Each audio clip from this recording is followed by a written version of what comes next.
show, your program, Good Morning St. Lucia, with yours truly, Shannon Lamont, November the 7th, Monday, November the 7th. Yesterday was a day of rain if you live in the north of the island.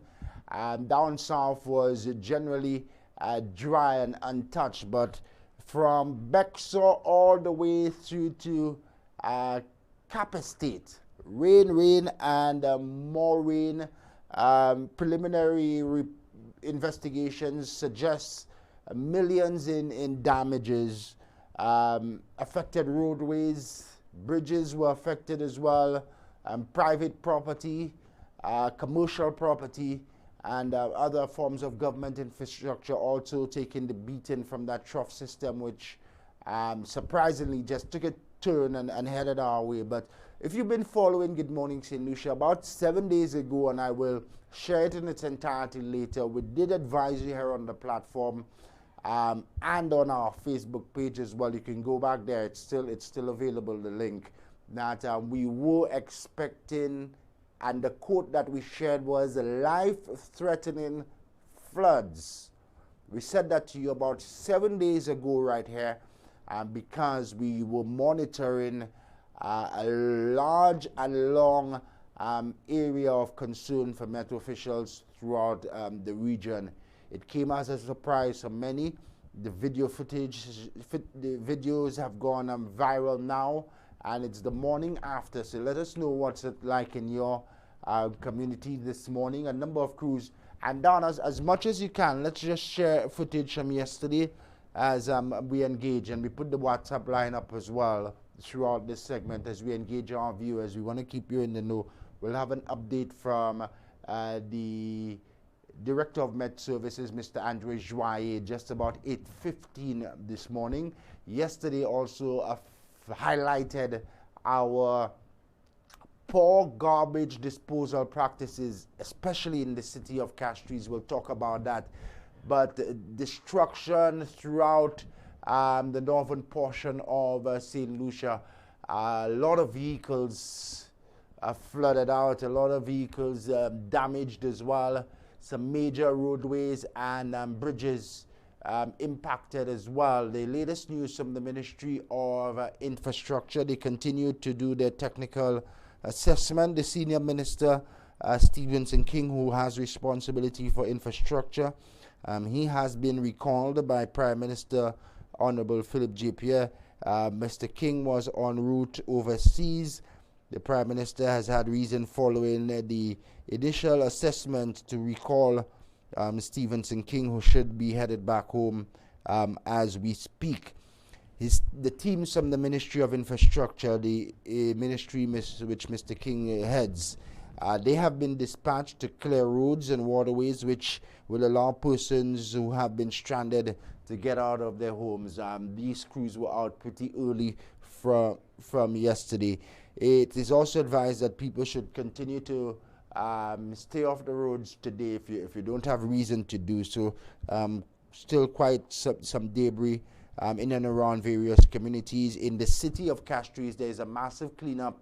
And I know the crews from the Constituency Council, CCC, would have been up and at it very early this morning as well. A lot of people remain in disbelief. The magnitude and the quick turn of events yesterday happening just as negotiators begin gathering for the climate change conference, COP27. We get real evidence of our countries on the front line of climate change. So give us a call, 584-0600, or you can send us a message as well. Apologies. Let us know what it is like in your communities as well this morning. Let's share some information from the St. Lucia Electricity Services Limited, Lucelec. They have fully restored the service to all customers. Lucelec has fully restored services to all customers. The last community to be restored and energized was Forestier. Forestier receiving their power supply at about 21 minutes before 1 this morning. The restoration of the electricity supply began about 3:42 yesterday afternoon. Lucelec, you know the Lucelec crews, they are very ever efficient, and they're always hardworking. Immediately after a weather system or strike, we normally get a restoration of our service. But their efforts were hampered yesterday by the inclemency of the weather. We say a very special thank you to the Lucelec crews, management, and all the staff for doing what was necessary to re-energize the entire northern section of St. Lucia. Many communities were impacted by the weather system yesterday as well. Clean up, clean up, clean up.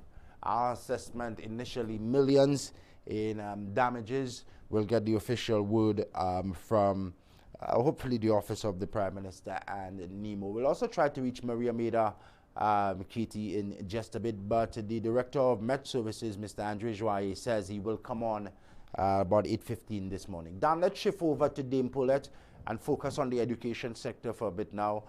Monday, normally we prepare our students for a smooth start to the education week after the weekend, and that's what we normally do.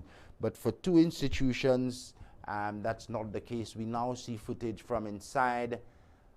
Wow, that's inside the Dame Paulette Louise Primary School located along the Union Road. The river came down, overflowed its banks, flooded the school compound as well, and that's inside a classroom. Absolutely not prepared, not conducive for the return of education at that school today. That's Dame Paulette. We have been in contact with the principal, Miss Eflin Leos, who is up very early this morning after reaching home about after midnight today. She was at the school trying to get the cleaning sorted out, trying to get things going, but they're incomplete now. So Dame Paulette will remain closed today, as well as the Corinth Secondary School. These two schools severely impacted. And if you know these schools, Don and viewers, both these schools have significant river courses in their vicinity, right in their backyard. So Dame Paulette and Corinth Secondary School, both of these rivers overflowed their banks yesterday, inflicting significant damage. Well, not damage, flood waters, it looks like. Well, some destruction and damage caused as well on the school. So Dame Paulette and Corinth remain closed today.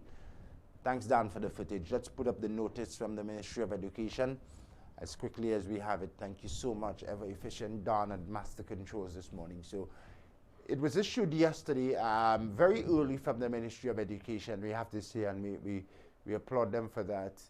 Corinth Secondary and Dame Paulette Primary to remain closed after heavy rains. The ministry, in consultation, of course, with the various partners, they've taken the decision to close these two institutions until further notice. Until further notice. That's as a result of the inclement weather. All other schools, classes resume today. Of course, we want you to be safe, not because they've told you that all schools remain open and resume classes today, that you just go along your merry way. Some areas are still impacted. There's still some roadways that remain slippery, and there's still a lot of debris around, particularly in and around the city of Castries. Thank you so much, Don. And we utilize the WhatsApp platform as much as possible.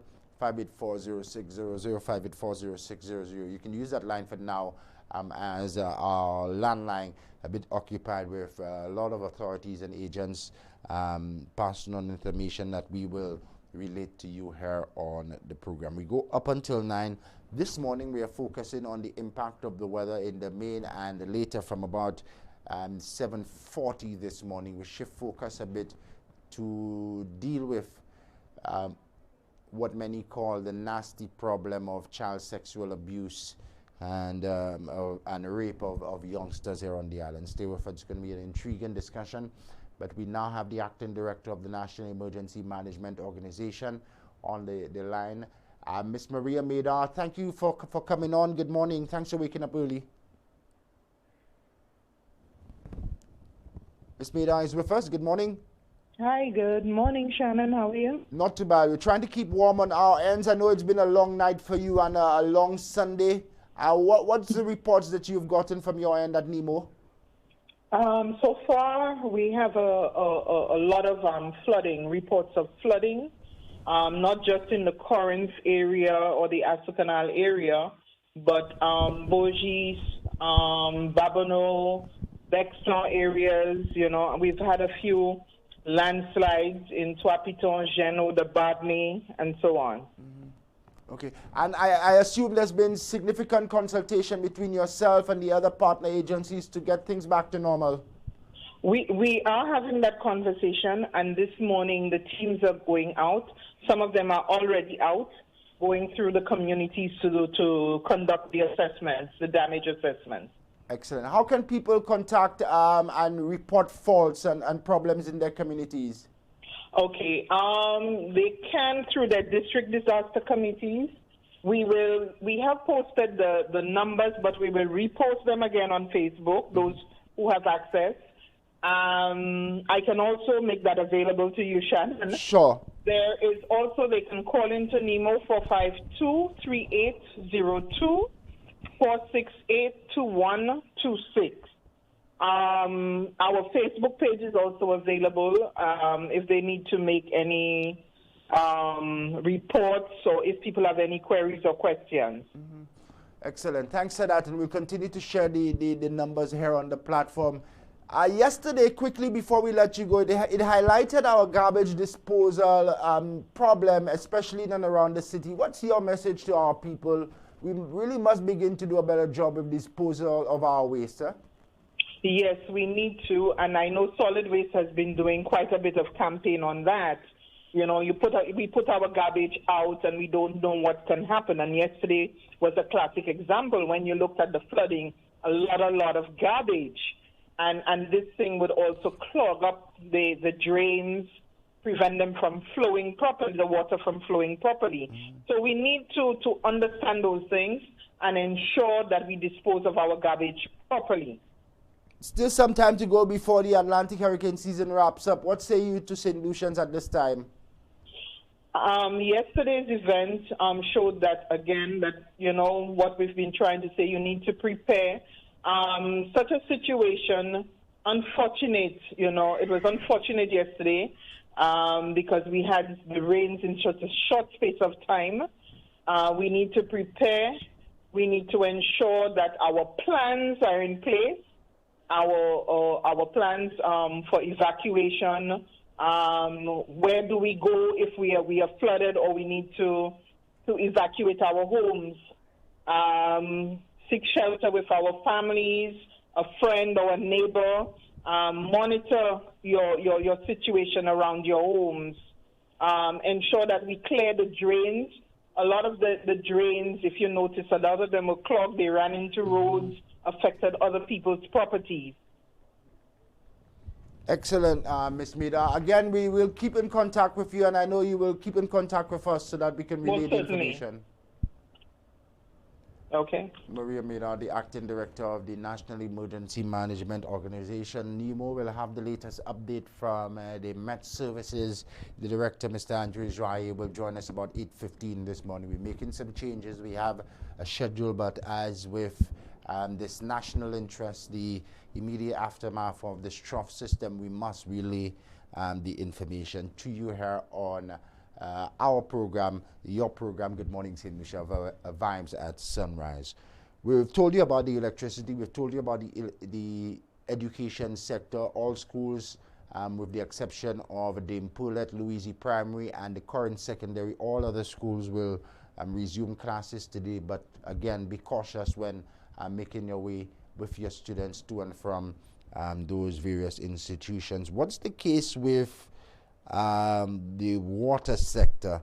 Yesterday, many people would have observed that the Wasco main, let me just pull it up quickly, the Wasco main, Wasco as well, they weren't spared the impact of the Trough system. So the Wasco main is broken. That's near the Corinth Bridge.